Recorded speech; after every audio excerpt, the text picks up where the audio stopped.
నమస్తే. Welcome to మా ఊరు రైతు. నేను మీ సీతారామరాజు. ఈ సంవత్సరం సార్వా పంట చూసుకుంటే రైతుల పరిస్థితి అగమ్య గోచరంగా తయారైందండి.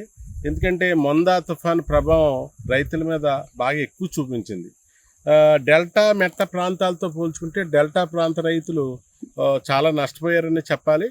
ఎందుకంటే సరిగ్గా వరి ఏదైతే ఉందో వరి పంట అది పాలు పోసుకునే టైంలో ఈ మొందా తుఫాను రావటం, ఆ తుఫాన్ దెబ్బకి చాలా ఇబ్బంది పడటంతో రైతులంతా కూడా తీవ్రంగా నష్టపోయారు. నష్టపోవటం అంటే ముఖ్యంగా డెల్టా ప్రాంతంలో రైతులు చాలా వరకు కూడా స్వర్ణ, అలాగే సంపద స్వర్ణ, 1121, 18 పిఆర్ 126 ఈ రకాలను ఎక్కువగా ఈసారి తమ పొలాల్లో వరి వంగడాల కింద వేసుకున్నారు. అయితే ఈ వేసుకోవటం అయితే వేసుకున్నారు, కానీ ఫస్ట్ నుంచి కూడా వీరికి తెగుళ్ళు బెడద ఎక్కువగా వచ్చింది. తుఫాను ప్రభావం రావటం, తుఫాను ప్రభావం అంటే సముద్రం గాలి రావడంతో సముద్రం గాలికి ఉప్పు గాలి వస్తే ఇంచుమించు తాటాకు తెగులు అనేది ఖచ్చితంగా ఏర్పడుతుంది. ఆ తాటాకు తెగులు కూడా పూర్తి స్థాయిలో రావడంతో చాలా వరకు మీకు ఎకరాకు 40 బస్తాలు పండే పొలం ఈ రోజున 20 బస్తాలు కూడా పండని పరిస్థితి అయితే రైతుకి ఏర్పడింది. ఈ క్రమంలో రైతు అయితే పెట్టుబడులు కూడా రావని వాపోతున్నాడు. దానికి తగ్గట్టే ఒకేసారి వరి కోతలన్నీ కూడా ఒకేసారి వచ్చాయి. ఒకేసారి రావడంతో ఈ మిషనరీ కూడా చాలా ఇబ్బంది అయిపోతుంది. వరి కోత మిషన్లు దొరకని పరిస్థితి. ఈ దొరకని పరిస్థితితో రైతాంగం ఇప్పుడేమో మనుషులతోటి వరి పొలాలు మాన్యువల్గా కోయించాలంటే ఎకరానికి వచ్చేప్పటికి 6,000, 7,000 వరకు అయిపోతుంది. అదే మిషనరీ కోత అయితే ఇంచుమించు 3,000 చిల్లర ఎకరాకి పడుతుంది.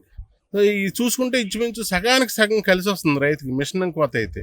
దానికి తగ్గట్టు కూడా ఆ ధాన్యం కానీ గడ్డి కానీ ఇవన్నీ కూడా ఒబ్బిడి చేసుకోవడానికి రైతుకి ఎంత వీలుగా మిషనరీ అయితే ఉంటుంది. కానీ ఇప్పుడు ప్రస్తుతం చూస్తే ఒకేసారి కోతలు రావటం, సరైన యంత్రాలు అందుబాటులో లేకపోవటం, హర్యానా మనకు రాజస్థాన్ నుంచి కూడా ఎక్కువ యంత్రాలు మన గోదావరి జిల్లాలకు వస్తాయి. ఇక్కడే కొంతమంది దళారులు ఏం చేస్తారంటే వాటి మిషనరీని తమకు అందుబాటులో ఉంచుకుని వాటిని ఎక్కువగా ఈ రైతులకి పంపుతూ ఉంటారు. ఈసారి ఒకేసారి వచ్చేటప్పుడు వాళ్ళు కూడా ఈ మిషనరీ అందజేసే పరిస్థితి అయితే లేదు. దాంతో రైతులు కూడా ఏం చేయాలో తెలియని పరిస్థితి. ఇక్కడ వాతావరణం చూసినా రోజుకో తుఫాన్ అంటూ సమాచార కేంద్రం ద్వారా తెలిసే ఈ వార్తలతో కూడా రైతుల పరిస్థితి ఉన్న పైరైనా మనకి దక్కుతుందా, పంట అయినా చేతికి వస్తుందా లేదా అనే పరిస్థితి అయితే ఉంది. ప్రభుత్వం కూడా దీనికి తగ్గట్టు ఏర్పాట్లు అయితే రైతాంగం వరి ఒబ్బిడి చేసుకుని ధాన్యం గట్టిగా తెచ్చుకోగలిగితే ఇంచుమించు 276 ఈ ధాన్యం కొనుగోలు కేంద్రాలు అయితే ఏర్పాటు చేశారు ఓవరాల్గా చూస్తే. అలాగే రేటు కూడా 75 కేజీల బస్తా వచ్చేటప్పటికి గిట్టుబాటు ధరే అంటున్నారు రైతులు కూడా. 1,776 రూపాయలు ఎంతో ఈ రోజుని రైతుకి ఇవ్వటం జరుగుతుంది. ఏది ఏమైనా చూసుకుంటే ఖర్చులు పెరిగిపోయినా ఉన్న గింజలైనా ఒబ్బిడి చేసుకోవాలంటే ఖచ్చితంగా ఈ తుఫాను బారి నుంచి బయటికి రావాలన్నా కూడా సరైన టైంకి కోతలు అయితే కోసుకోవాలి. ఆ కోతలు కోసుకుందామంటేనేమో మిషనరీ అందుబాటులో లేదు.